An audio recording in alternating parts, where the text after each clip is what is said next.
Сайн байцгаана уу хүмүүдээ.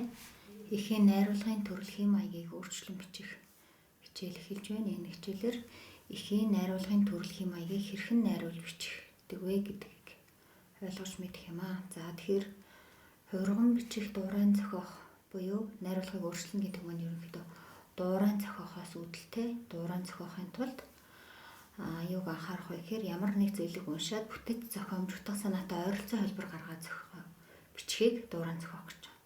За энэхүү дуурайн зохиосон эхүүд маань хэлбэр бүтэцтэй ижил байна. Өгүүлэгдэж байгаа зүйлийн онцлогийг дуурайн бичиж тухайн бичиж байгаа зүйлийн онцлогоор нь сольж бичнэ, сэдвүүн ижил гэж байна. За жишээлбэл энд Батбаярын Багнас гэдэг их байна. Энэхүү ихэд өвөл хавар 100 намар ээлжлэх жилийн дөрөв илрэл малчин Монгол айлын хүүхэд юугаар тоглонаадаж юу бодож юунд баярлан юунд гомдон хэний асрал хайрын ихрэлэлд бага насаа өнгөрүүлдгийг үзүүлсэн.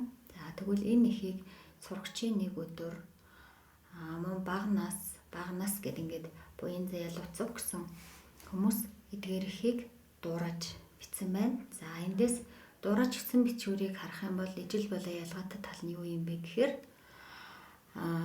ерөнхийдөө багнас одоо шилбэ сурагчийн нэг өдөр дөр өглөө өдөр орой 3 цаг эргэлтийн сурагч хүн юу хийж өнгөрөөдгийг бол бичсэн бол луцг дээр хүүхэд насны гинэн шохорхол үерхэл нөхөрлөг буян цагийн багнас болохоор жилийн дөрөв илрэлт гадаа тоглон эцэг их өвөө эмээгийн өгөнд хаахрамжгүй анзнаар өвчин тусаж магадгүй бөгөөд эдний сургаж загнаж өглөж яншиж хэлсэн өвчнөөс сэргийлэхэд ач тустай гэдгийг ойлгож байгаа тухай агуулгыг гаргаж дуурайн бичсэн байдаг. За эндээс харах юм бол энд юунд суйрлаж дуурайж бичсэн бэхээр тухайн ихэд өгүүлэгдэж байгаа зүйлийг дөрвөн үйлрлийг цаг хугацааг юуны тухай өгүүлэгдэж байгаа вэ гэдэг онцлогоор нь сольж хувиргасан байна. За дараагийн үйл ажиллагаа маань эхийн маягийг өөрчилж бичих байгаа.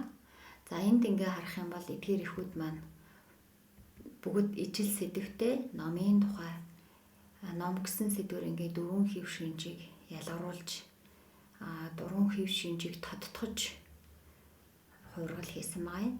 За дараагийн их маань болохоор AI технологийн тухай байгаа. Эхүүдэд харьцуулаад эхийн маягийн ямар шинжүүдийг хадгалсан байна вэ гэдгийг ажиглаарай. За ерөнхийдөө эхийн маягийг өөрчилсөн эхүүд маань тухайн эхийн маягийн онцлог шинжүүд суйрлаж бол хувиргал хийдэг гэдгийг эндээс ойлгох юм аа. Ингээд хичээлээ илүү сайн дэлгэрүүлж уншаад тэмдэглэлээ хөтлөөд ажлын утсаа илгээгээрэй. Амжилт хүсье.